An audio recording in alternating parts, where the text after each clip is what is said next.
In diretta 0266 20 35 29 come ogni venerdì, consueto appuntamento con l'agricoltura. Oggi parleremo di vendemmia, come al solito Lorenzo Viviani, deputato della Lega, membro della Commissione Agricoltura, in collegamento telefonico con noi. Buongiorno Lorenzo.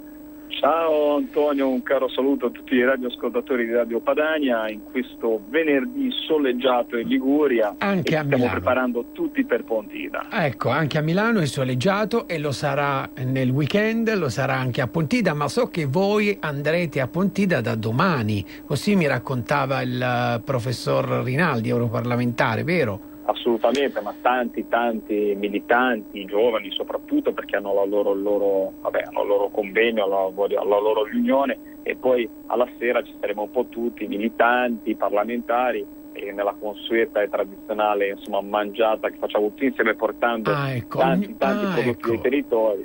Ecco, tu cosa porterai Io non possono mancare le acciughe fritte liguri, non possono mancare, quindi chi vorrà venire nella zona Liguria, un buon cono di acciughe li può essere benissimo offerto, benissimo. Che da un ligure è detto tanto, offerto da un ligure. Quindi praticamente immagino tutte le regioni d'Italia, tutti i prodotti tipici, e quindi sarà una grande festa sabato. Certo, poi domenica non è solo una mangiata tutti insieme, non è niente di organizzato, è solo una gran festa, un incontro dove tante persone da regioni diverse. Devo dire la verità, negli anni ho visto cambiare Pontida, cambiare anche se lo dico da vecchio leghista, in maniera positiva, perché è bello vedere comunque tutte queste regioni del sud che cominciano ad arrivare, cominciano a diventare parte del tessuto della festa, e quindi una grande festa della Lega,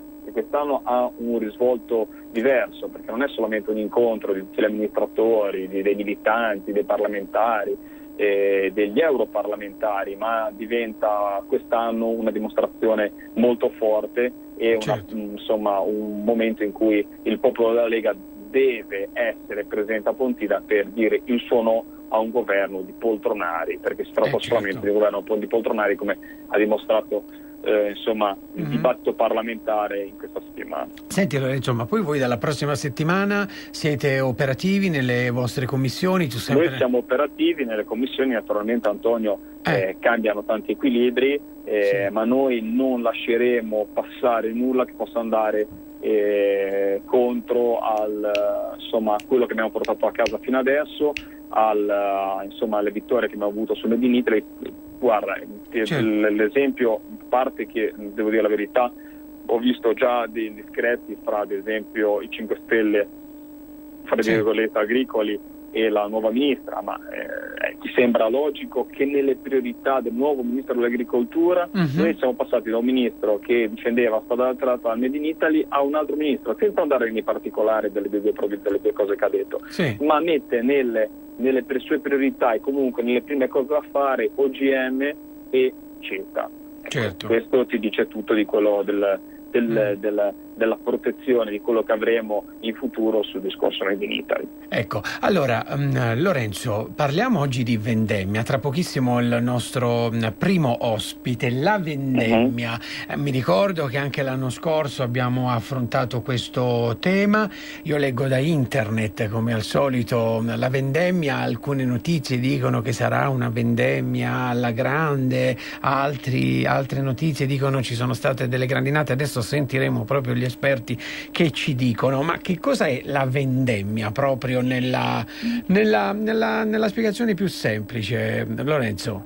Vabbè, la vendemmia è la raccolta delle uve da vino. Delle uve da vino, perché per me la raccolta normale dell'uve da tavola si chiama semplicemente raccolta. Però è qualcosa che è culturalmente legato ai nostri territori, cambia da regione a regione, ma soprattutto per molti, come nella mia regione Liguria, prende anche un fatto di quando c'è la vendemmia è una festa in molti paesi, una festa, è un momento molto importante, è un momento soprattutto molto importante quando in questo momento, in questo momento di crescita del nostro vino, soprattutto in qualità, da tutte le parti, perché prima avevamo varie eccellenze, ma adesso diciamo che le eccellenze sono presenti su molti territori italiani. La vendemmia va fatta nel momento giusto, nel punto giusto, ed è un'operazione comunque delicata, che naturalmente non deve essere sabotata da venti atmosferici precedenti. Quindi insomma siamo sullo scadere, qualche regione ha già cominciato, siamo a questa vendemmia imminente, e sentiamo il primo ascoltatore perché so che ha poi da fare, quindi poi ha da fare. Allora sì, in collegamento telefonico con noi abbiamo l'enologo Michele Zanardo, che è il presidente del Comitato Nazionale Vini DOP e DGP. Buongiorno dottor Zanardo, buongiorno. Buongiorno Michele. Allora, ecco, grazie mille dottor Zanardo. Allora ci spieghi un po' come sarà quest'anno l'annata, come sarà la vendemmia, ci racconti un po'. Ma allora, innanzitutto dobbiamo partire da un presupposto. Sono uscite la settimana scorsa le stime che sono state fatte congiuntamente. Ecco, una domanda, lei di dov'è? Perché non l'abbiamo... Io sono della provincia di Treviso. Benissimo, prego. Nei pressi di Conegliano, che è la patria del vino italiano, permettetemi di dirlo. Certo. Prego.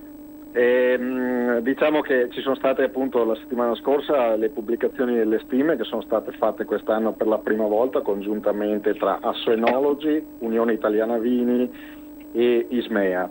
È stata una stima appunto congiunta che ha messo insieme le ricerche fatte da questi tre enti, e il risultato finale è che si stima una produzione di circa 46 milioni di ettolitri, che sono 11 milioni di ettolitri in meno rispetto all'anno scorso. Quello che abbiamo notato, al di là degli eventi atmosferici che a macchia di leopardo da qualche parte ovviamente hanno colpito, come succede tutti gli anni, ci siamo trovati di fronte a una primavera un po' anomala, perché c'è stato un primo periodo con delle temperature abbastanza elevate, un po' sopra la media, poi ci sono state le piogge che le hanno fatte abbassare e hanno rallentato un po' la vegetazione, e quindi ha portato un po' più avanti la maturazione. Questo ci fa pensare che la qualità sarà decisamente alta, perché siccome la vite, come tutte le piante, di giorno fa la fotosintesi clorofiliana e accumula zuccheri che ci servono per i nostri frutti, per l'uva, di notte respira e consuma. E cosa consuma oltre agli zuccheri?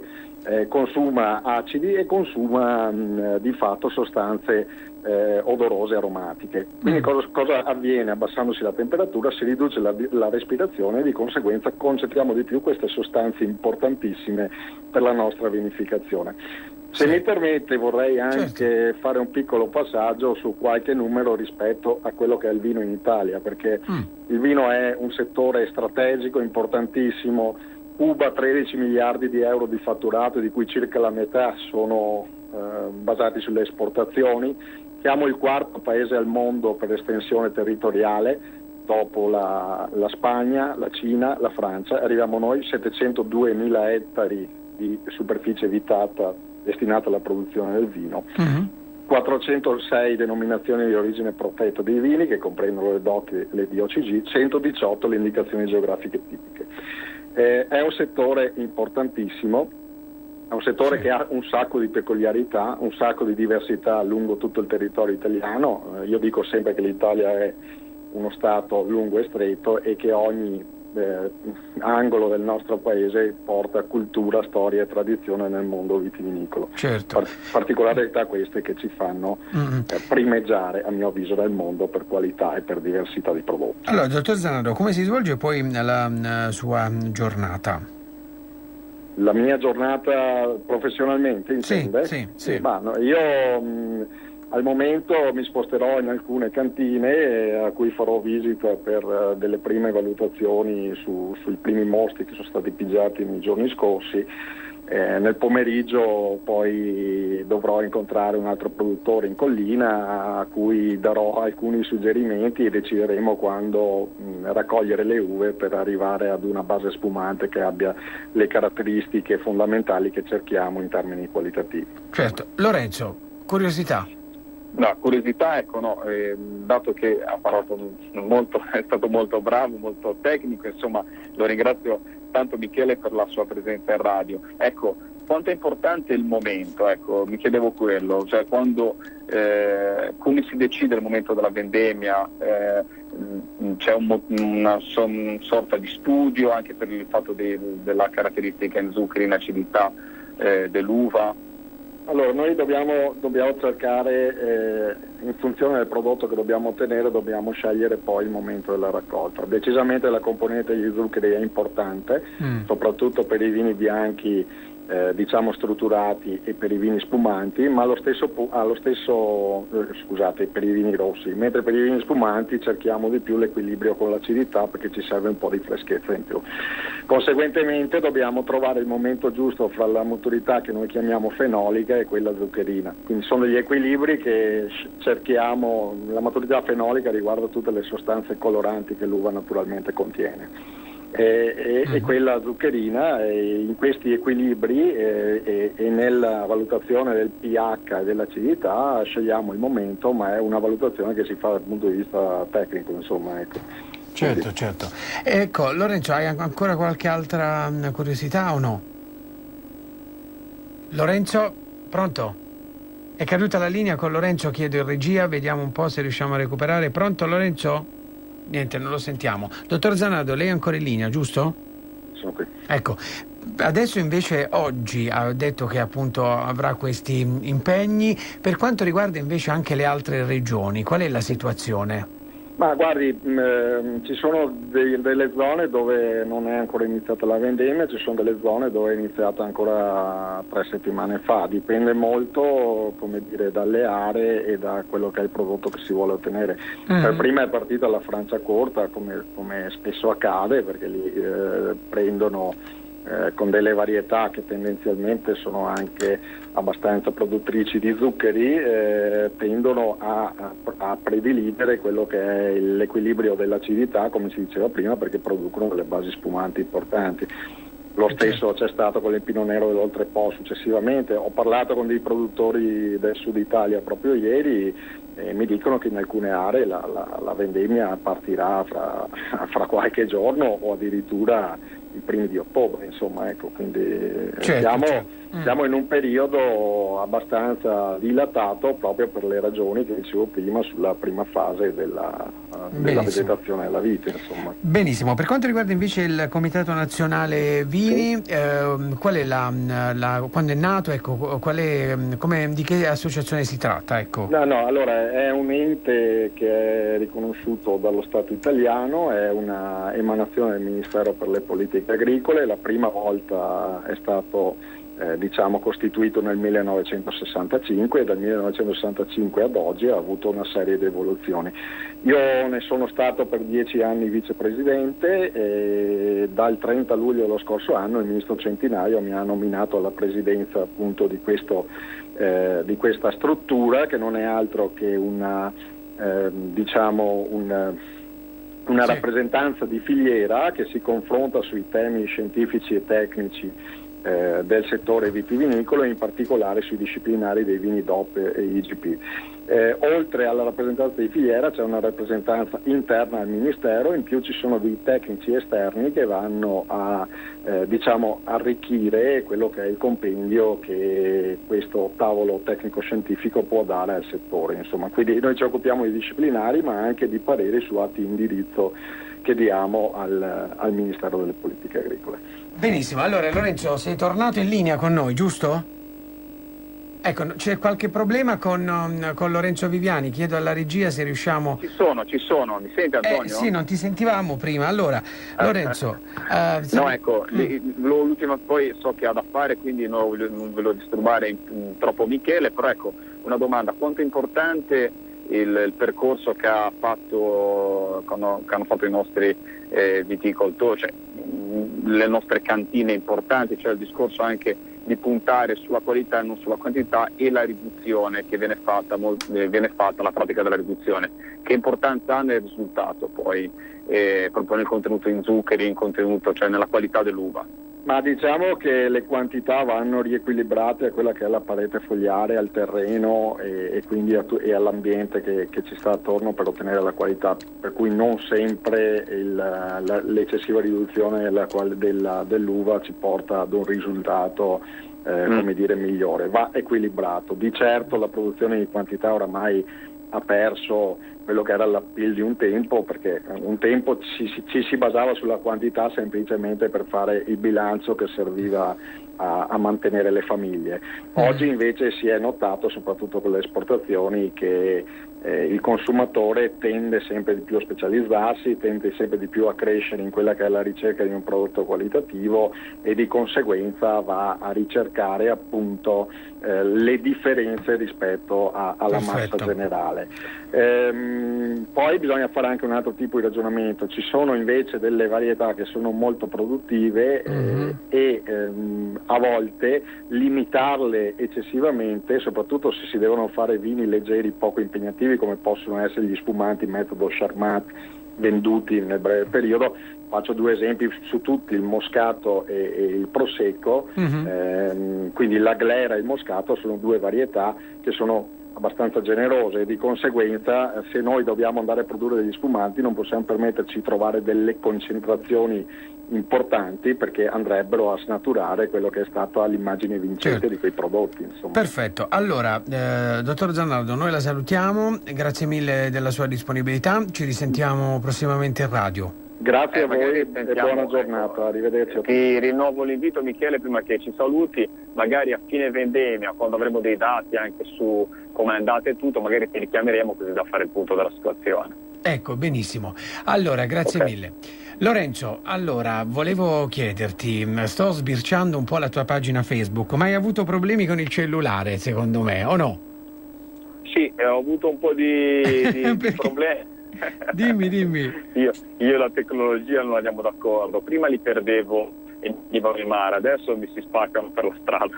Insomma, comincio a avere. Ma dove sei oggi? Sei sempre alla Spezia? Io oggi sono in Liguria e sono in preparazione Pontida. Quando parti? Domani parti? Però insomma rientro da vari giri per l'Italia, prossimamente sarò di nuovo in Sicilia, in Calabria, insomma tante si gira. Ecco, una cosa che è bello far sapere, che devo dire la verità, tanti ci davano insomma come scoraggiati da questi nuovi eventi, scoraggiati un po', invece devo dire la verità, ho visto tanta determinazione e tanta volontà di cambiare, di andare avanti. Senti Lorenzo, sbirciavo la tua pagina Facebook, vedo una foto anche con una nostra amica, la senatrice Stefania Pucciarelli, che tra l'altro avevamo ospite lunedì in diretta in radio.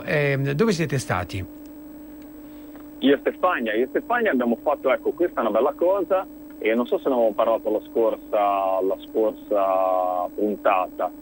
Abbiamo fatto una bellissima festa qua provinciale, è un po' il format che cercheremo di portare a Pontida, così in maniera amichevole fra i militanti, è quello di realmente fare feste della Lega dove si mangia e dove si consumano solo prodotti made in Italy, solo prodotti per quanto riguarda la festa provinciale di La Spezia che venivano dalla mia provincia. Comunque ci siamo limitati veramente, io l'ho detto più volte, anche ho avuto il piacere di avere il ministro Centinaio, di fare un convegno proprio sul made in Italy l'ultima sera. Ecco, alla nostra festa abbiamo cercato solo prodotti made in Italy e devo dire la verità, ho girato vari supermercati anche per comprare i limoni da mettere nel cartoccio, nell'acciuga, o comunque da metterle come condimento.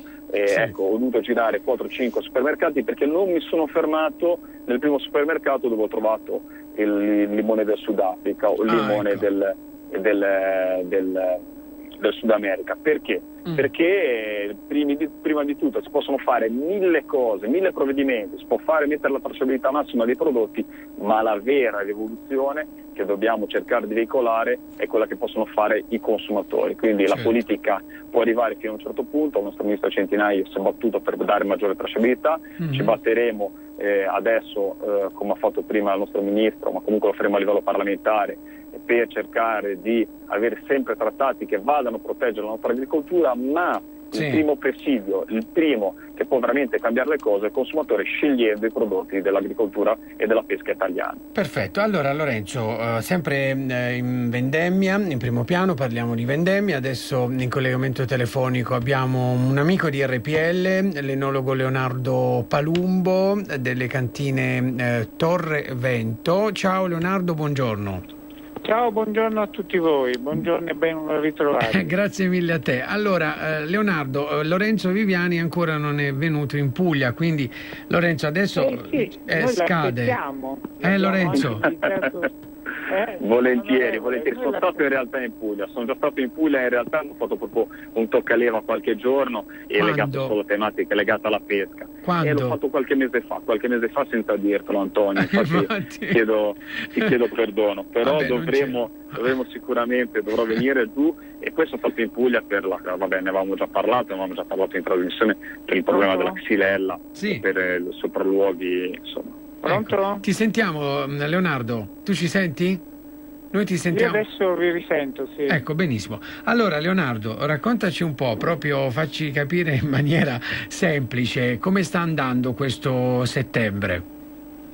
Allora, come sta andando? Le prime previsioni della vendemmia 2019 le stime sono in regresso rispetto al 2018. Sì. Avremo sicuramente una diminuzione della produzione, passeremo dai 55 milioni del 2018 ai 46 milioni attuali, stimati attualmente, perché adesso abbiamo ancora solo raccolto il 15% della produzione, quindi sono delle stime in proiezione. Certo. Naturalmente tutto questo dipende sempre dal clima che avremo nel mese di settembre. Però al momento la produzione si presenta in tutte le uve, sento anche un po' di colleghi da altre regioni, sono tutte sane, non ci sono problemi di fitiopatie, a parte alcune zone dove c'è stato un po' di grani, però nel complesso devo dire che abbiamo una vendemmia più che buona, insomma. Certo. Lorenzo, tu che cosa vuoi chiedere? No, infatti da nord a sud com'è il disegno? Abbiamo visto una costante riduzione da nord a sud, però ecco, a livello qualitativo, leggevo anche io le stime, si pensa a una qualità maggiore. Il caso della Puglia e per i vostri vini, insomma, di punta, cosa vi aspettate? Allora, qui in Puglia noi abbiamo una diminuzione del 16% attualmente stimato, e quindi passeremo dai 9 milioni e mezzo dello scorso anno agli 8 milioni.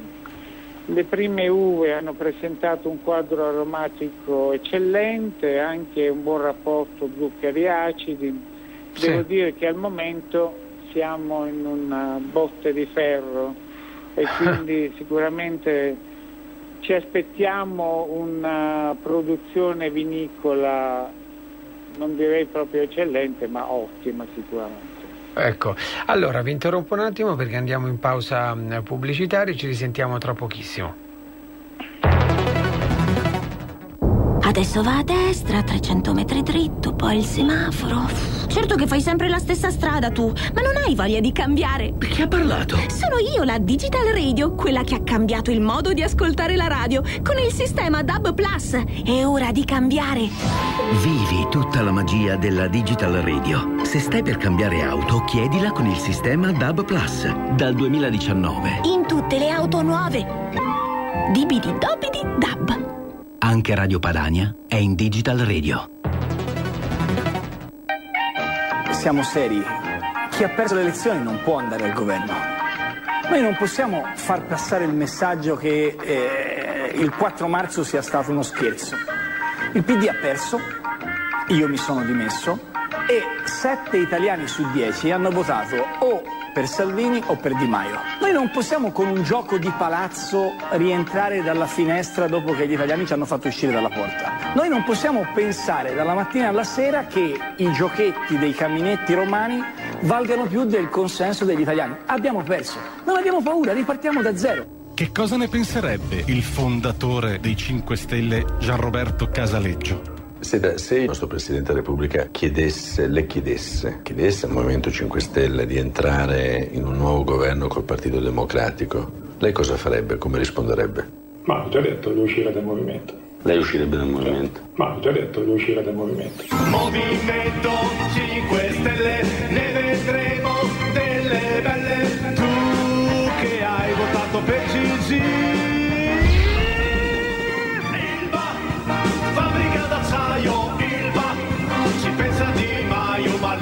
certezza è che una cazzata prima o poi la fa. Noi apriremo il Parlamento come una scatola di tonno, vedrete cosa c'è dentro, inciucci, inciuccini, amanti, fidanzate, dove vanno i soldi, appalti, a chi e come. È per quello che facciamo paura, signori. Noi apriremo il Parlamento come una scatola di tonno.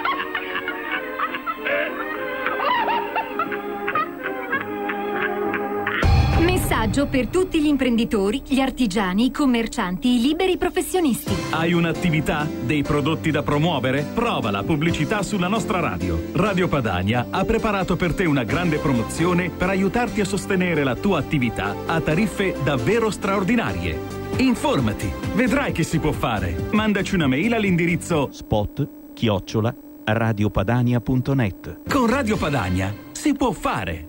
Allora, rieccoci carissime amiche e carissimi amici di RPL, vi ricordo il numero per intervenire in diretta, anzi chiamateci se avete delle curiosità, il numero è lo 02 66 20 35 29. Lorenzo Viviani, come al solito in collegamento con noi dalla Spezia, in Liguria, deputato della Lega, membro della Commissione Agricoltura, e Leonardo Palumbo, enologo della cantina Torre Vento a Corato in provincia di Bari. Allora, Leonardo, leggo un po' il sito Facebook, o meglio Facebook della vostra cantina. Domenica 22 settembre dalle ore 10 nelle cantine socie l'uva chiama a raccolta, cantine aperte in vendemmia. Ci racconti un po' questo evento e poi vorrei sapere da te che vino è questo che viene pubblicizzato sulla pagina Facebook della cantina, il Moscato Reale di Trani e poi anche il Mare Mosso Bianco. Ce ne parli un po'?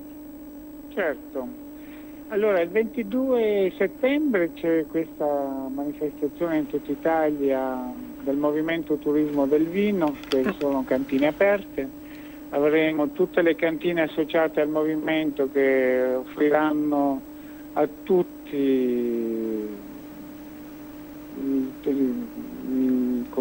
i consumatori o anche di vino o anche tutti le persone che vorranno fare una visita in cantina la possibilità di conoscere la cantina, degustare i vini e quindi anche vedere un po' durante la vendemmia tutto il ciclo di produzione del vino e sicuramente questo porta ancora un'ulteriore necessità anche da parte delle nostre cantine a far apprezzare ancora di più quello che... Non ti sentiamo più. Allora, oggi abbiamo un po' di problemi. Chiedo dalla regia. Ci stanno sabotando. Se abbiamo perso il collegamento. Allora, comunque c'è il Moscato di Trani che adesso, insomma, Leonardo ce ne parlerà. Tu sei un gran bevitore o no, Lorenzo? Guarda, io devo dire la verità, sto imparando adesso a valorizzare il vino e mi sto accorgendo di che mondo sia, della bontà dei vini, della diversità dei vini. No, non sono un bevitore, devo dire la verità, lo gusto molto volentieri, ma non sono un gran bevitore da dire che bevo quotidianamente il vino, però devo dire la verità, quello che mi sta insegnando questa esperienza in Commissione Agricoltura è valorizzare e cercare di trovare veramente le diversità territoriali in ogni prodotto della nostra uva, insomma. Ricordiamoci una cosa, tanto che la buttiamo sempre lì: il vino non è solo importante per se stesso e per l'economia che produce, ma è importante perché è quel mezzo che, soprattutto delle verità, il ministro Centinaio voleva utilizzare nel suo percorso di valorizzazione del Made in Italy per rilanciare tanti prodotti dell'agroalimentare italiano. Ecco. Forse la nostra punta di diamante, insieme a altri prodotti delle DOP e del nostro, cioè parliamo del prosciutto, parliamo del parmigiano reggiano, del grana padano. Ecco, il vino naturalmente ci caratterizza ed è quello a cui si può accomunare tanti prodotti del nostro agroalimentare meno conosciuti. Certo. Allora vediamo se riusciamo a recuperare il collegamento con Leonardo Palumbo. Non riusciamo, enologo. Allora io intanto vi ricordo di guardare il Facebook della cantina Torre Vento in Puglia, a Corato in provincia di Bari. Ci sono tanti eventi, poi vediamo se riusciamo dopo.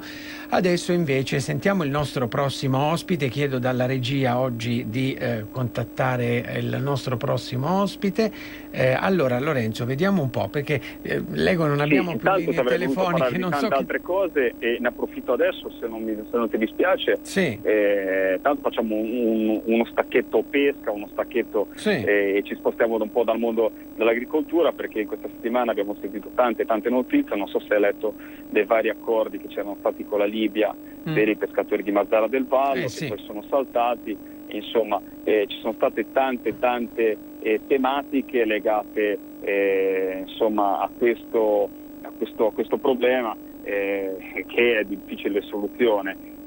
Praticamente cosa è successo? È come se ci sono stati gli accordi privatistici per permettere a chi insomma avesse pagato una parte, insomma una sorta di permesso per andare in acque che la Libia considera sue, però era comunque una triangolazione abbastanza ambigua e strana che veniva fatta attraverso Malta e Haftar. Quindi sappiamo i rapporti diplomatici quali sono, anche perché bisogna sempre capire quando ci sono anche questi accordi diplomatici, il problema grosso che cos'è?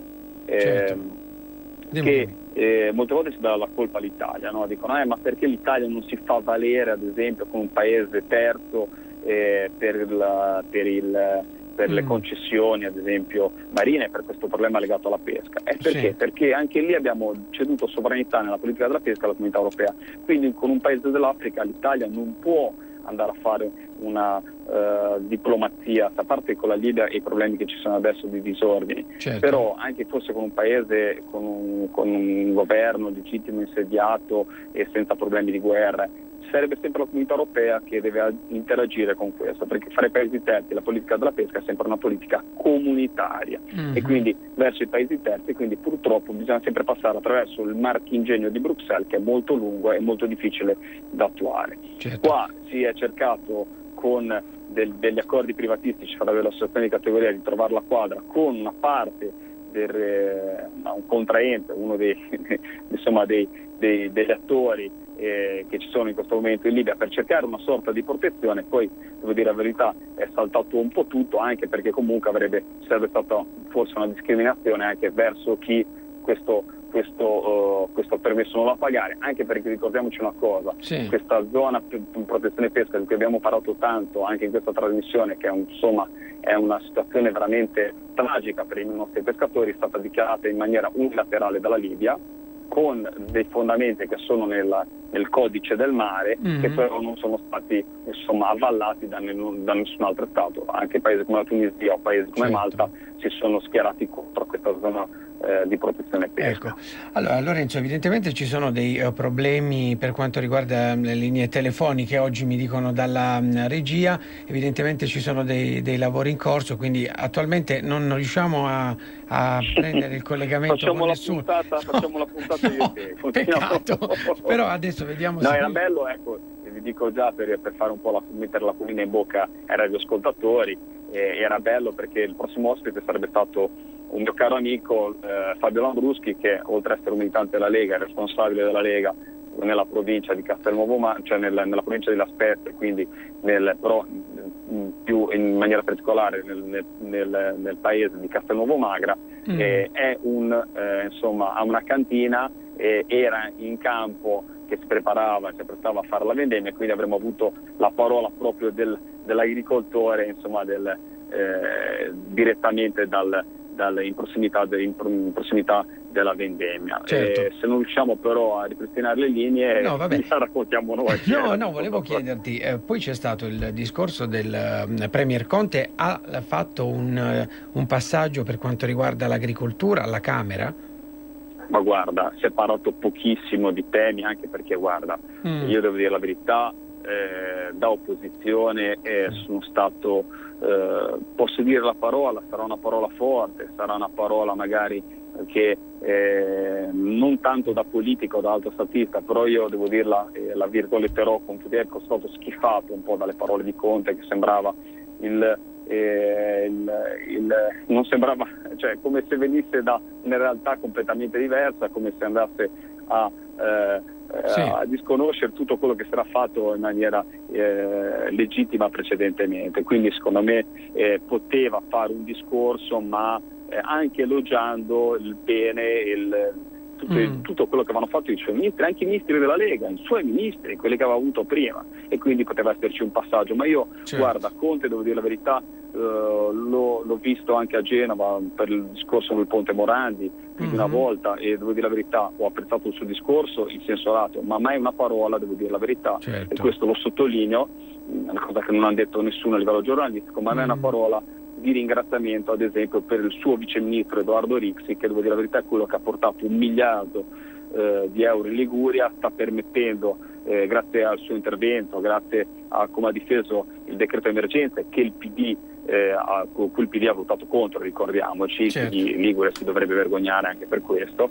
però ecco, non ha mai detto una parola ringraziando, comunque elogiando il lavoro del suo viceministro Rixi. Ecco. E quindi insomma poi storia, insomma, io penso che tutti i radioascoltatori o comunque militanti, i nostri sostenitori hanno sentito gli interventi dei nostri parlamentari, le nostre big, a partire di quello di Edoardo Rixi, di Durigon, di Molteni, di Garavaglia, per finire poi l'apoteosi con l'intervento del nostro capogruppo Molinari, che è stato esemplare.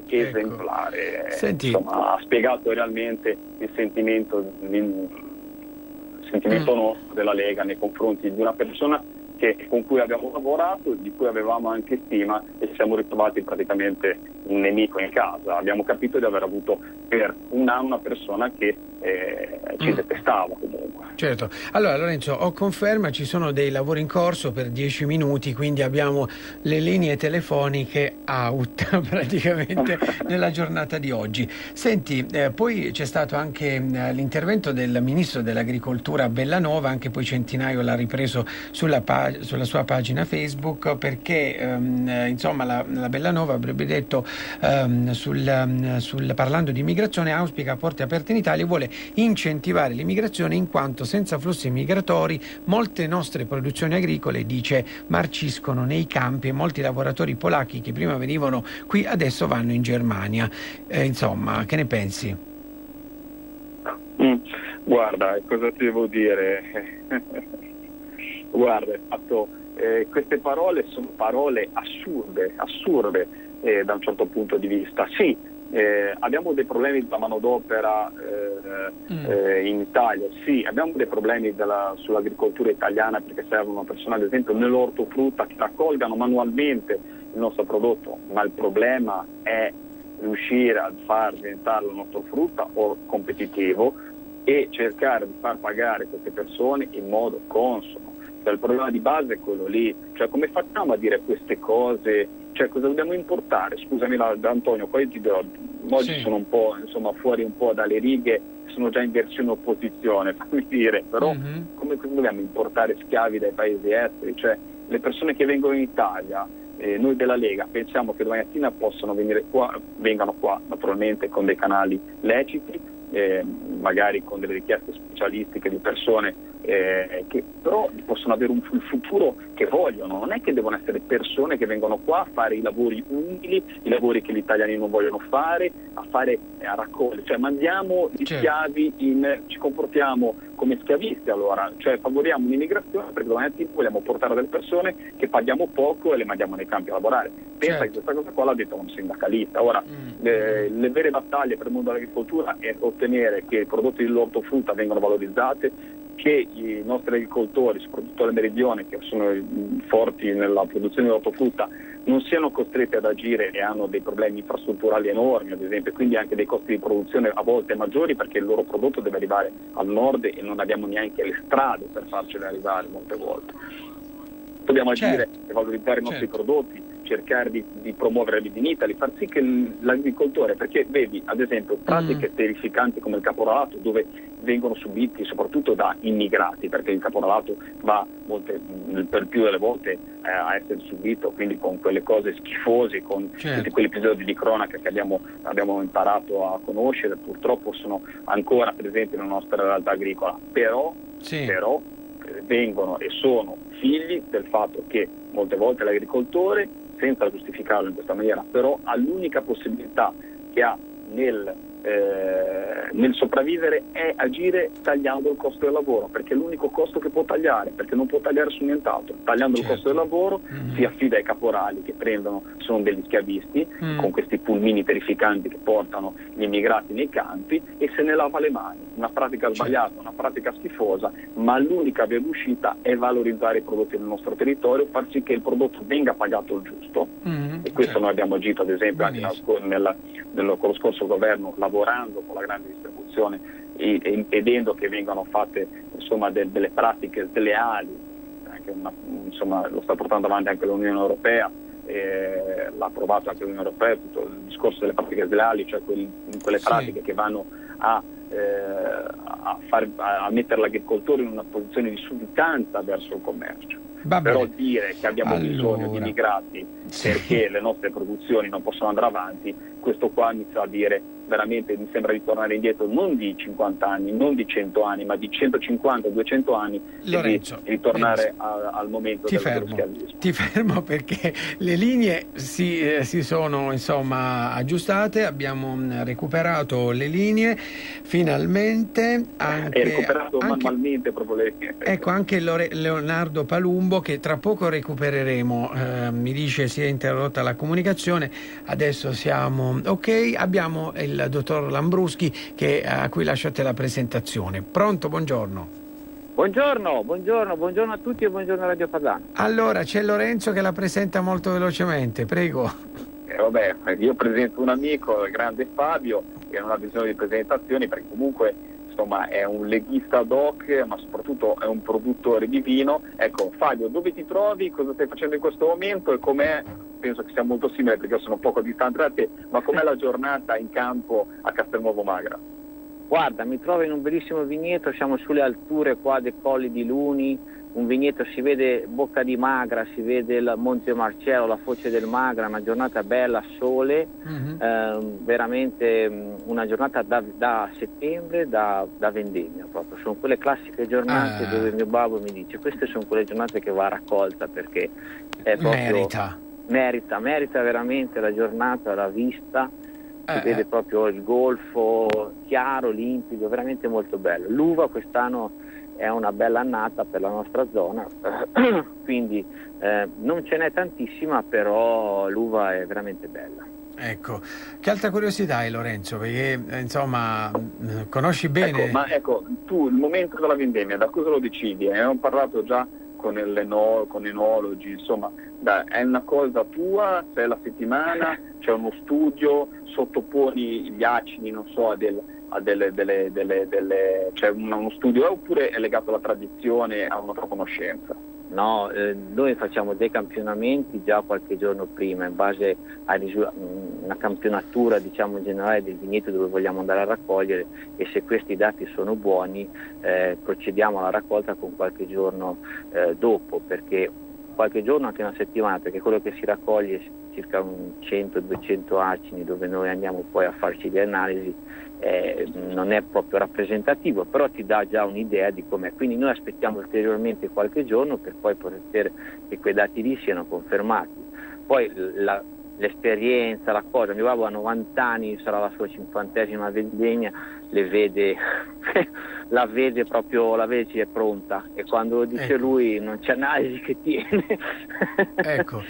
Esperienza, noi siamo una piccola azienda, quindi è giusto così, noi siamo artigiani del vino e va bene così, quindi tutti gli anni il vino è diverso, ma deve essere così, e quindi il bello è di questa realtà è questo, come tantissimi produttori della nostra zona sono piccole aziende a livello, però di qualità. Quindi facciamo proprio l'istinto che ci guida tante volte, oltre all'esame, oltre agli esami, facciamo un po' e un po', giusto per capire, per dire ho visto bene anche quest'anno, sì, bravo, è giusto per capirci. Allora, per quanto riguarda invece la sua giornata, una sua giornata tipo?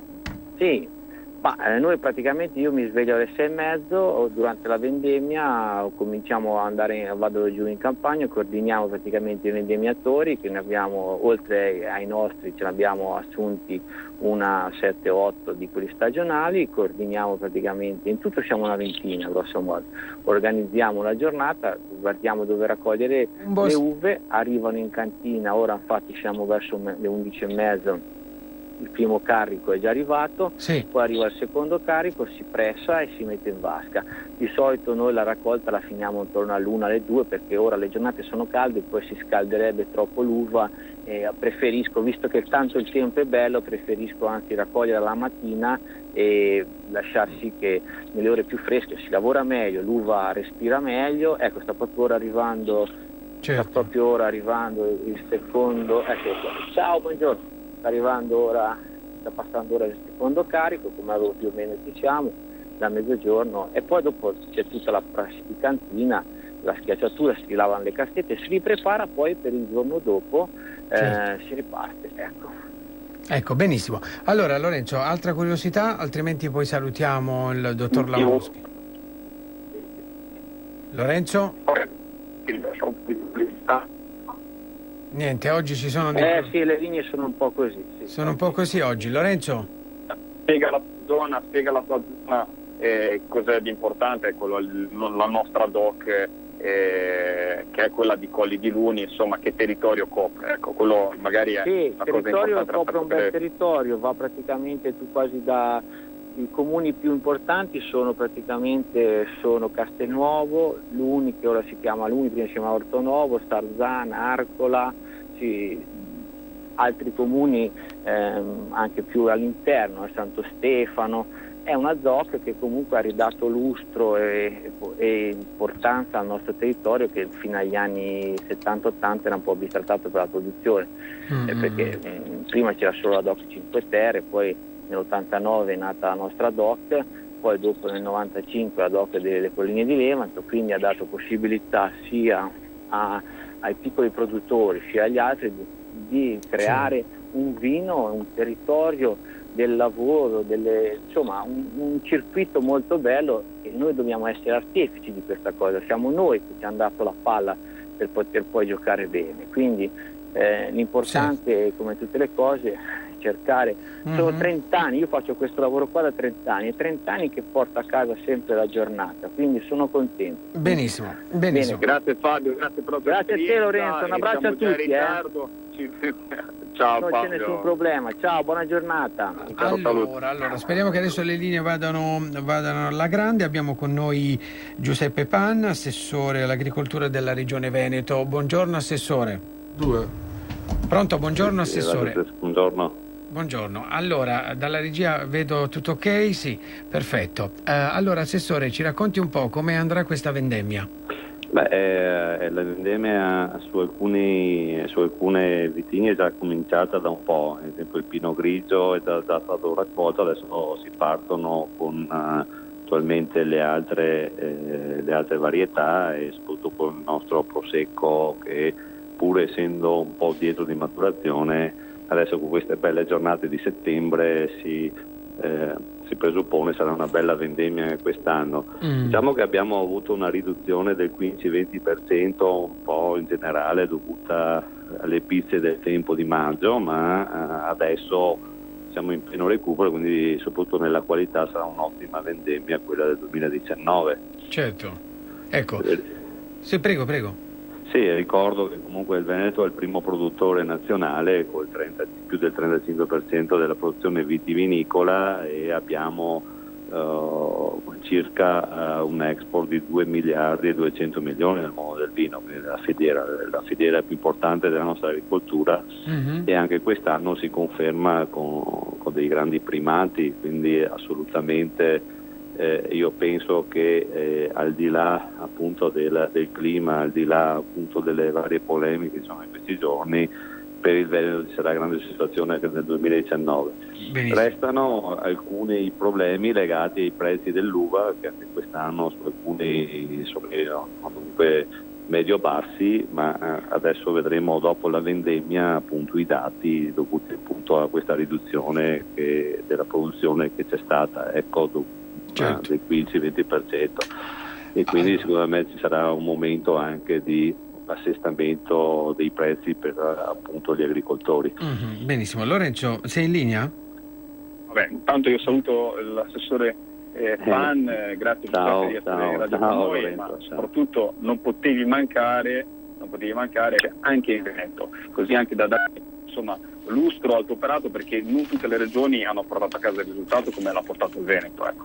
Beh, guarda, la partita dell'UNESCO è stata una partita importante, giocata naturalmente con il nostro presidente Luca Zaia in testa, e tutti noi a costruire comunque questo progetto sulla diocesi di Corneliano Valdobbiadene, che diventa il fulcro, il diamante che noi dimostriamo al mondo come territorio, come sia appunto la coltivazione della vite in collina, come sia la vera viticoltura appunto che tu hai definito eroica, che è pur dando questi risultati comunque sempre difficili. Ricordo che il lavoro degli agricoltori sulle rive e in collina è sempre un lavoro molto difficile, manuale, e ancora oggi, malgrado la meccanizzazione, ci vuole un grande sforzo umano, e questo il mondo lo sta riconoscendo, quindi noi abbiamo puntato appunto a questo riconoscimento internazionale, l'UNESCO, ma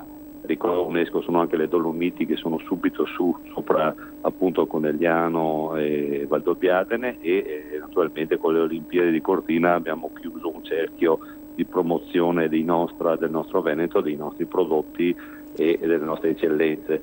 Noi abbiamo investito su questa filiera, ricordo, negli ultimi 10 anni circa 600 milioni tra una cosa e l'altra, tra investimenti, tra ristrutturazione dei vigneti, tra naturalmente la possibilità di accesso appunto alla viticoltura dei giovani, perché quello che interessava a me è spingere soprattutto i giovani e naturalmente spingere verso la sostenibilità questo comparto. Abbiamo un tavolo aperto sulla sostenibilità, abbiamo comunque insieme ai consorzi cercato di fare disciplinari per l'uso, per eliminare certi prodotti chimici e per l'uso naturalmente consapevole della chimica all'interno dei vigneti, la spinta verso il biologico e l'integrato, che secondo me è fondamentale per questo sistema anche nei prossimi decenni.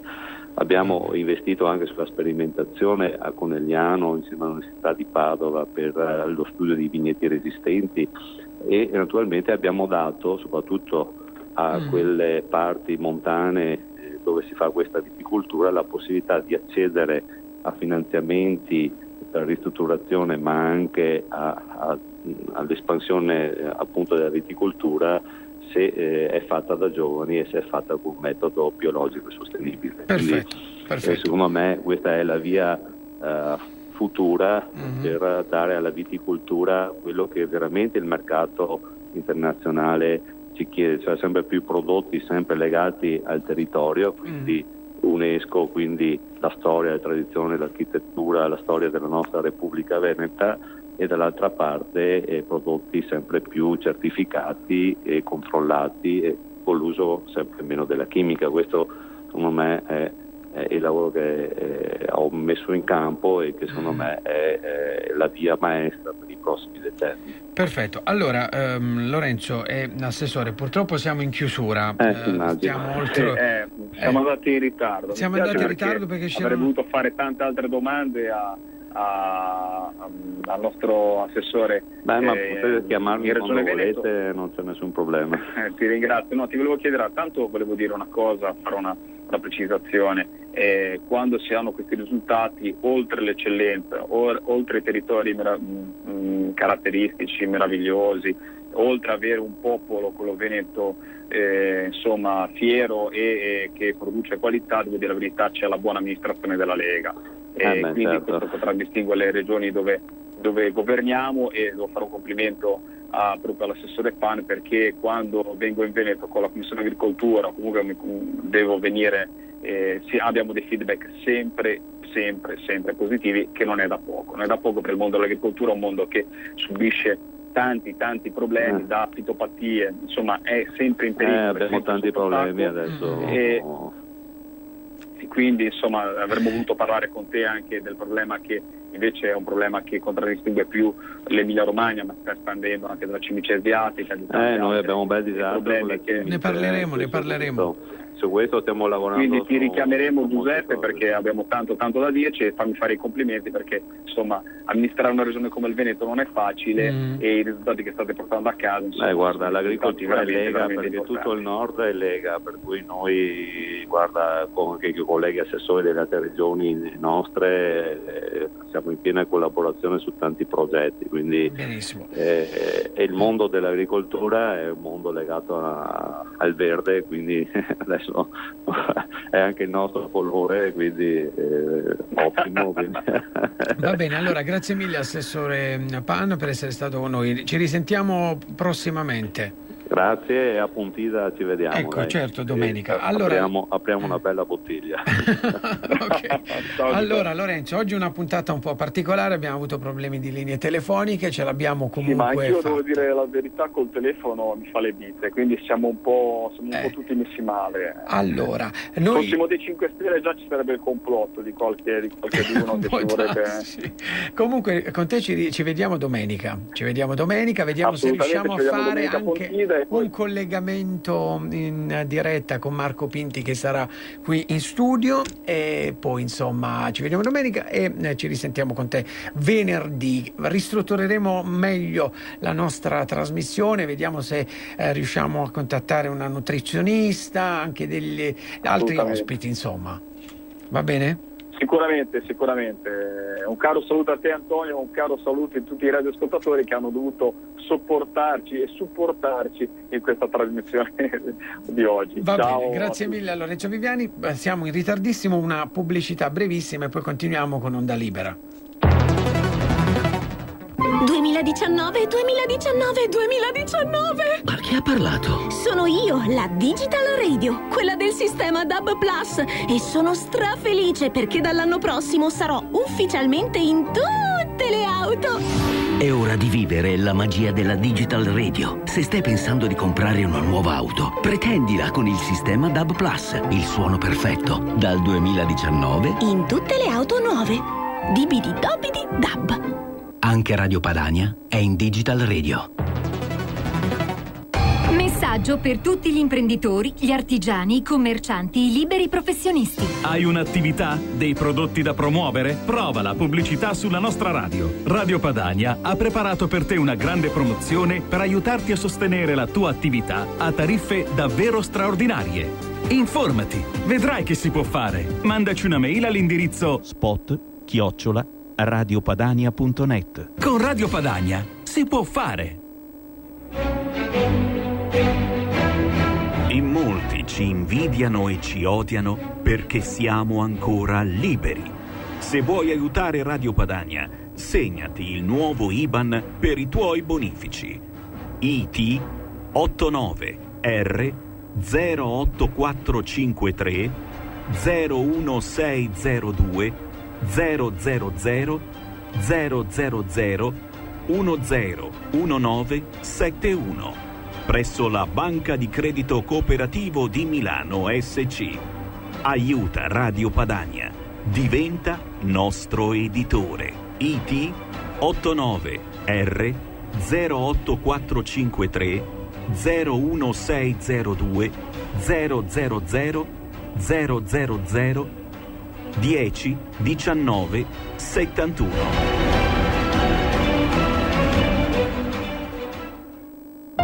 Per la tua pubblicità su Radio Padania Libera, scrivi a spot@radiopadania.net.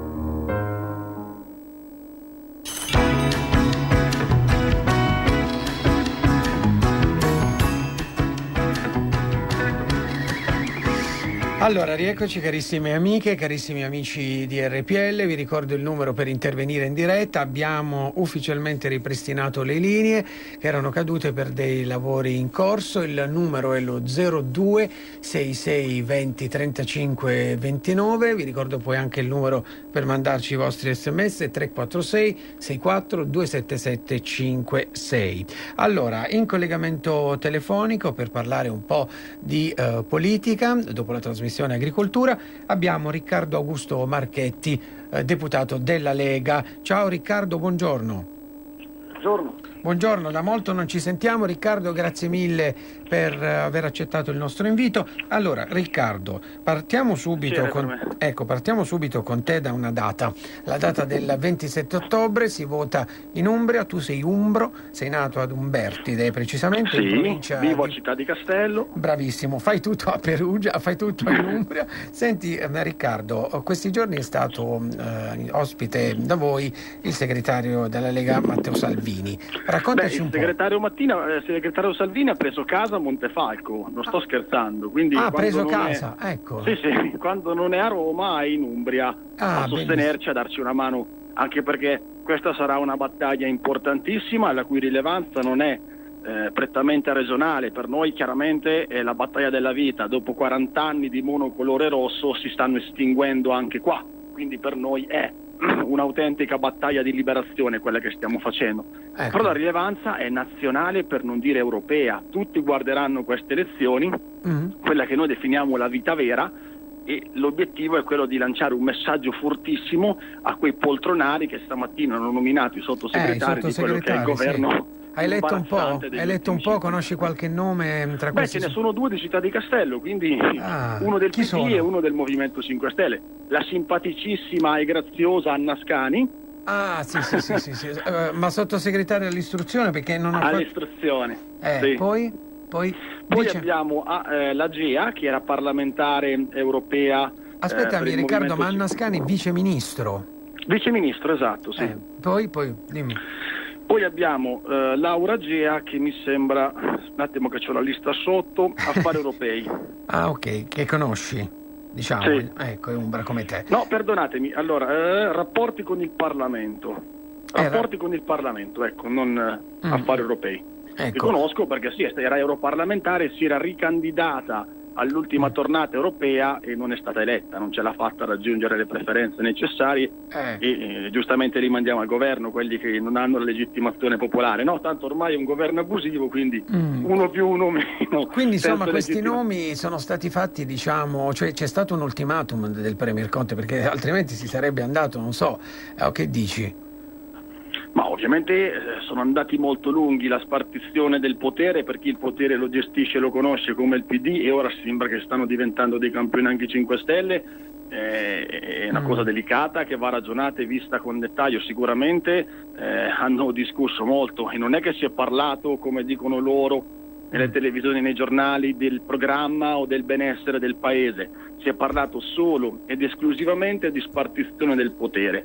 I nomi, secondo me, come è avvenuto per i ministri, anche nel caso dei sottosegretari, prima di renderli pubblici sicuramente l'hanno girata ai padroni di Bruxelles, quindi Francia, Berlino, hanno girati ai classici Merkel e Macron, e hanno detto la lista va bene, e loro ovviamente avranno depennato con la penna rossa, inserendo le persone che più gli andavano a giro di quello che sta per diventare, secondo me e secondo noi, uno dei governi più europeisti degli ultimi 20 anni. Sì. Quindi Prego. Dicevo, Augusto, ritornando poi alla data del 27 ottobre, che giro avete fatto con il segretario Matteo Salvini questi giorni? Allora, siamo stati a Spello, dove abbiamo incontrato cittadini, siamo stati a Cannara alla festa della cipolla, tra i banchi. Sì. Quindi tra i banchi, incontrando gli agricoltori, tantissimi cittadini, e abbiamo concluso a Rivotorto, ad Assisi, dove c'erano diversi folignati e diversi perugini, comunque di tutta l'Umbria, tantissime persone che vengono, e quindi veramente là puoi toccare con mano la vita reale e chi è che oggi ha il consenso in questo paese. Ritornerà la prossima settimana, presumibilmente mercoledì, ancora da fissare la data, e faremo Gubbio e Gualdo Tadino. E a Gubbio probabilmente presenteremo anche tutti i nostri 20 candidati per il Consiglio regionale. Benissimo. Senti, Augusto. L'obiettivo comunque, poi concludo con la parte Salvini, è quello di girare tutti e 91 i comuni dell'Umbria, tutti quanti, dal primo all'ultimo, quindi con più passaggi anche. Senti, ma la dichiarazione di Franceschini di ieri, che auspica un'alleanza tra PD e Movimento 5 Stelle anche alle regionali, come la vedi? Perché il Movimento 5 Stelle ha detto pensiamo al governo adesso. Allora, è chiaro che per quello che vale lo statuto loro, perché a questo punto va detto, per quello che vale la parola e lo statuto loro, in Umbria le condizioni sono abbastanza difficili, vuoi per i tempi ristretti, vuoi perché il candidato che ha mandato avanti il Partito Democratico ha attualmente un procedimento giudiziario in corso per degli appalti sulle mense che risale al 2016, però ha un procedimento giudiziario, quindi da statuto dei 5 Stelle non può essere appoggiato come candidato Movimento 5 Stelle. Inoltre, sempre da statuto loro, non possono appoggiare nessuna lista partitica, ma al limite possono fare alleanze con le liste civiche. Siccome sta nascendo un terzo polo in Umbria che c'ha dentro ambientalisti, socialisti, chi più ne ha più ne metta, tutti civici, c'è la possibilità che un accordo si trovi con queste, che comunque non sono liste di partito, ma sono liste di territorio, liste proprio prettamente civiche. Quindi io, per quanto mi riguarda, credo che con difficoltà riusciranno a trovare un accordo. Questo mi conferma anche il parlamentare del Movimento 5 Stelle, che è anche l'attuale presidente della Commissione Agricoltura, mi dice guarda è impossibile perché comunque abbiamo combattuti, anche lo scandalo sulla sanità è emerso con degli esposti anche nostri, quindi per noi è veramente difficile far coadiuvare i nostri sentimenti sul territorio. Ecco. Perfetto. Senti Augusto, ci ha raggiunto un altro amico, un tuo collega Leonardo Tarantino, deputato della Lega. Ciao Leonardo, ciao, buongiorno. Ciao Antonio e ciao Augusto. Ciao Leonardo, ciao. Allora Leonardo, il ministro Gualtieri ha detto il reddito di cittadinanza confermato e migliorato. Elsa Fornero, ex ministra, su quota 100 dice è stato un errore, però quota 100, qual è la previsione di quota 100 per questo nuovo governo? Che notizie ci dai? Ma mi pare Antonio che proprio questa mattina Gualtieri, tra le altre cose, oltre a quelle che ci hai detto tu, ha detto anche che quota 100 rimarrà fino a scadenza. Questo sarà tutto da vedere e noi saremo in Parlamento a vigilare e a opporci a qualsiasi modifica in senso negativo di quota 100, però pare che intanto non abbiano le idee chiare perché uno dice una cosa uno dice un'altra, e soprattutto che questo governo spero abbia paura a rimettere in gioco le scelte positive e anche gradite che noi abbiamo voluto e attuato in questo anno e mezzo di governo. Certo. Senti Leonardo, prossima riunione della tua commissione, che è appunto quella finanze, quando sarà? Allora, la mia commissione, come un po' tutte, hanno subito una battuta d'arresto come lavoro del Parlamento, appunto legati alla formazione del nuovo governo. E ora il nuovo governo che è nato dalla mattina alla sera, quindi senza un vero programma, sta rielaborando tutti i provvedimenti o comunque li sta rivalutando, quindi i lavori parlamentari si sono veramente un po' stoppati. La nostra commissione si riunisce il prossimo mercoledì per dei piccoli provvedimenti, ma appunto quelli corposi. Ricordo su tutti il grande lavoro che abbiamo fatto nel mese di giugno e luglio per l'abolizione della Tasi, sono oggi, come dire, in stand-by, no? Quindi anche questi provvedimenti positivi sono stati messi per ora nel cassetto. Certo. Senti Augusto, invece per quanto riguarda la tua commissione, giustizia, che punto ad oggi non ci sono convocazioni per quanto riguarda la mia commissione, che ho presieduto io fino alla crisi di governo, in quanto la presidente Businarolo è in maternità, però la mia è una di quelle commissioni dove l'altro vice era PD.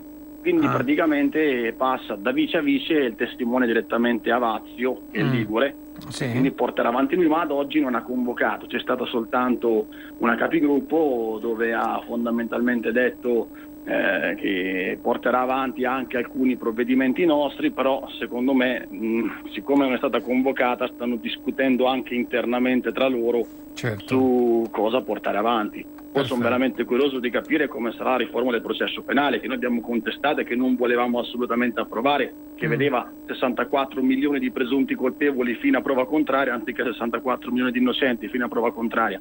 Il PD, che sicuramente non ha una visione forcaiola giustizialista come i 5 Stelle, lo vorrò vedere a votare quello scempio che io ho visto a grandi linee, perché non ce l'hanno mostrato tutto, vuole portare avanti Alfonso Bonafede. Insomma, ci sarà da divertirsi sicuramente in commissione e gli renderemo maledetta la vita, questo assolutamente sì. Senti, Augusto, domenica ti porti tutta l'Umbria dietro a Pontida o no?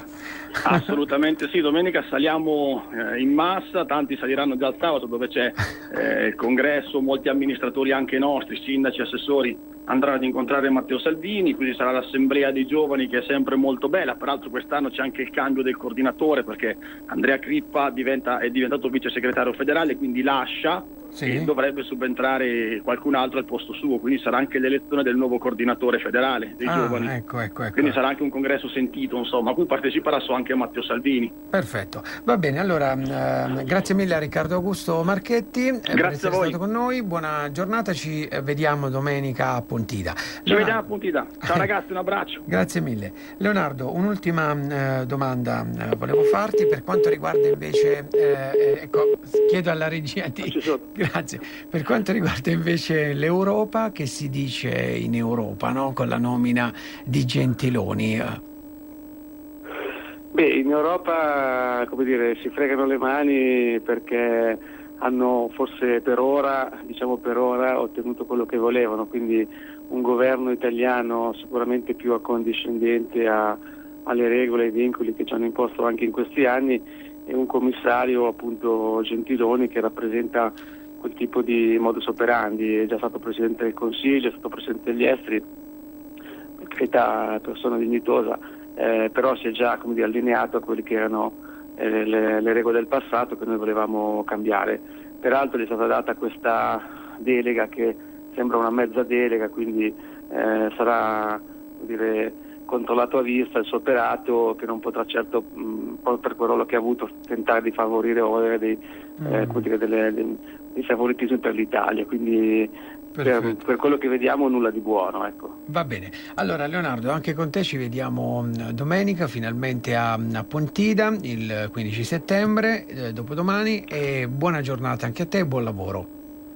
Va bene, ciao Antonio e Pontida. Grazie mille. Allora, a proposito di Europa, abbiamo in collegamento telefonico con noi, penso sia la prima volta, l'europarlamentare della Lega, Luisa Reggimenti. Buongiorno onorevole. Buongiorno, ma non è la prima volta. Non è la prima volta, ecco, allora, come sì? È già la seconda, ormai è un appuntamento consueto. E diventerà sempre più fisso. Con piacere. Perché le ricordo che abbiamo ogni giovedì, da giovedì prossimo abbiamo cambiato orario, dalle 12 alle 12:30, proprio un focus sull'Europa. Abbiamo sempre numerosi ospiti, europarlamentari e giornalisti, quindi se lei poi sarà disponibile, quando lo sarà, potrà intervenire volentieri. Giovedì per me è un po' difficile. Sono quasi sempre in volo. In viaggio, perché giovedì pomeriggio, di solito giovedì sera che rientriamo da Bruxelles, partiamo il lunedì torniamo il giovedì sera. Va bene, quando poi sarà libera. Comunque troveremo il modo di fare un collegamento magari proprio da Bruxelles. Benissimo. Lei, onorevole, è romana? Esatto? Sì, sono romana. Ecco, come nasce la sua passione per la politica e anche poi la vicinanza alla Lega? Lo chiedo molto. A dire la verità, nasce sui banchi di scuola, nasce soprattutto del caso di Pamela Mastropietro. Sono stata il medico legale che ha portato l'accusa su Osegale, e ho ottenuto con grande soddisfazione l'ergastolo per questo feroce assassino che ha ridotto questa povera ragazza in condizioni veramente mai viste. Certo, faccio il medico legale da 30 anni, ho molte volte visto in sala incisoria situazioni al limite. Immagino. Ma una situazione del genere non è stata mai vista né da me né dai miei colleghi, mai. Ci sono forse 3 casi nel mondo e veramente una violenza e una crudeltà disumana, ecco, oserei dire disumana. Ecco. 23 pezzi, scusate se parlo ma non saprei come definirli. Va bene, sì. Scoiata, insomma, dissanguata, insomma, lo sapete, questo ormai sono fatti di cronaca noti e questo è stato l'ultimo, diciamo, dei miei casi, il caso più rilevante che ho seguito ultimamente. E poi alle 18, terminata la mia attività di studio e di lavoro, ho sempre seguito la politica con passione. Lo scorso anno sono stata candidata al Senato con la Lega nel collegio di Roma Fiumicino, ricevendo 98.000 preferenze, però il collegio era uninominale e quindi purtroppo ho dovuto cedere il passo alla grillina e comunque ci ho riprovato nelle europee, ecco qua, con 35.000 preferenze sono a Bruxelles. Ecco, e proprio parlando di Europa, lei ha presentato una proposta di risoluzione sugli affidi illeciti dei minori. Si è occupata anche del caso Bibbiano, ha seguito. Ecco, lei che ne pensa? Ci parli un po' di questa sua proposta. Allora, la mia proposta nasce, diciamo, è una risoluzione per avere nuove regole, uno standard europeo in riferimento alla materia degli affidi e nasce dalla consapevolezza, insomma, a parte che ho frequentato per tanti anni e frequento tuttora gli uffici giudiziari, quindi so un po' come a volte vengono affidati gli incarichi, eccetera. E ho ravvisato, diciamo, in questo meccanismo. Ora poi entriamo nel caso specifico di Bibbiano, ma perché il caso di Bibbiano potesse realizzarsi era necessario che ci fosse un meccanismo con delle falle, altrimenti se il meccanismo degli affidi viene concepito in maniera blindata è più difficile che si verificano irregolarità di quel genere. Quindi ecco perché io ho chiesto una legge, regole europee. Tra l'altro ieri ho già inviato una mia lettera dicendo che aderirò all'intergruppo parlamentare che si occupa appunto di minori all'interno del Parlamento. Quindi l'intergruppo è un organismo che riunisce le anime di più partiti, però di più gruppi, però con la finalità di regolare questa materia che lascia troppa libertà, libero arbitrio agli assistenti sociali che poi spesso non hanno neanche tutte le carte e regole per esserlo, a sedicenti psicologi che se si va a vedere poi il curriculum si scopre che non esiste neppure la laurea in psicologia, ma sono lauree in lettere, poi sistemate meglio con degli aggiornamenti, come è appunto il caso dello psicologo di Bibbiano. Invece questa è una materia che deve essere regolata da specialisti della materia, cioè medici, laureati e specialisti in materie psichiatriche, perché soltanto uno psichiatra che ha fatto studi per almeno 12 anni universitari, 10-12 anni, è in grado di decodificare i segnali che arrivano dal minore e non farsi né fuorviare né tantomeno essere fuorviato da diciamo soluzioni preconfezionate, come è stato il caso di Bibbiano, dove un sistema corruttivo colpiva soggetti, diciamo, in concorso tra loro, finalizzato a togliere dalla famiglia dei bambini che peraltro non avevano subito né violenze né violazioni ed affidarle ad altre strutture o famiglie.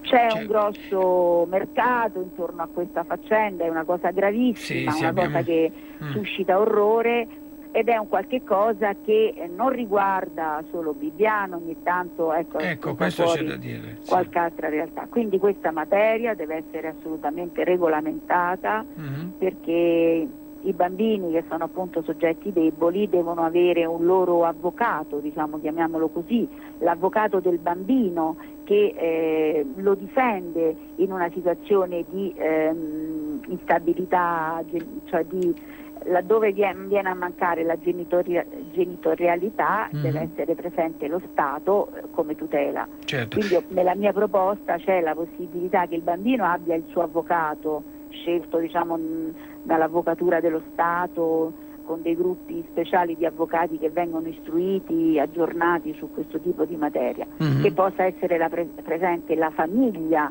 del bambino con un proprio consulente, e che la materia venga anche regolata da un giudice, che spesso è un giudice minorile, un giudice che sia togato, ovvero un giudice autentico, non soggetti che vengono presi in magistratura per regolare materie, diciamo, meno importanti. Ecco, onorevole, tornando adesso invece al governo italiano, no, appena formato, sul caso Bibbiano è calato un po' il silenzio. Certo. Ecco, e che ne pensa appunto di questa alleanza? Prima se ne dicevano di cotte e di crude. Guardi, l'ultimo intervento proprio su Bibbiano, Di Maio è datato 18 luglio, un video in cui Di Maio praticamente si rende conto che in questa faccenda di Bibbiano c'è un sindaco PD che adesso la sua posizione è al vaglio della magistratura, ma che appunto era diciamo, deputato a fare delle verifiche, dei controlli che comunque non sono stati effettuati. Quindi in questo video Di Maio lancia accuse ben precise al PD. E il giorno dopo un paio di giorni, con una piroetta veramente fantasmagorica, tutto questo viene disconosciuto. Disconoscono, diciamo, affermazioni che sono affermazioni di loro stessi. Certo. A questo punto cosa può fare una deputata europarlamentare? Non abbassa la guardia e mantiene alta l'attenzione su questo problema, lavorando in Europa, e questo appunto è l'obiettivo della mia proposta di risoluzione. Io non mi fermerò, utilizzerò tutti i sistemi, i mezzi di tipo parlamentare per ottenere attenzione su questo tema. Tema che tra l'altro ritengo debba essere considerato anche un tema di tipo trasversale, noi della Lega siamo in prima linea su questo tema, però mi domando come è possibile che in altre formazioni politiche non si abbia la stessa sensibilità su un problema che riguarda dei bambini, cioè dei soggetti deboli e bisognosi di assistenza, cura e tutela più di chiunque altro, esattamente come potrebbe essere un anziano. Benissimo. Onorevole, un'ultima domanda. Lei ci sarà domenica a Pontida? Anzi, voglio darvi appuntamento al nostro gazebo, quello dell'Europa, dove io starò lì dalle 10:30 in poi per salutare militanti, per dare informazioni relative alla mia e alla nostra attività al Parlamento, e quindi aspetto tutti, Perfetto. Allora, purtroppo siamo in chiusura, ci risentiamo prossimamente. Io la ringrazio per l'attenzione e per la sua cortesia. A presto e molti saluti a tutti gli ascoltatori. Grazie mille a lei, grazie mille all'onorevole Luisa Reggimenti, europarlamentare della Lega. Buona giornata, grazie a Roberto e ad Alessandro in regia, grazie a tutti per averci seguito nonostante questi piccoli problemini di linee telefoniche per lavori in corso, e noi ci risentiamo puntuali lunedì mattina. Lunedì cambia il palinsesto, onda libera dura dalle 10:35 alle 12:30 tutti i giorni, dal lunedì al venerdì, con numerose rubriche nell'ultima mezz'ora. Lunedì dalle 12 alle 12:30 interviste, martedì abbiamo notizie di cronaca italiana, poi mercoledì 12:30 notizie dal mondo, giovedì 12:30 notizie dall'Europa, e venerdì prossimo 11:30, 12:30 la trasmissione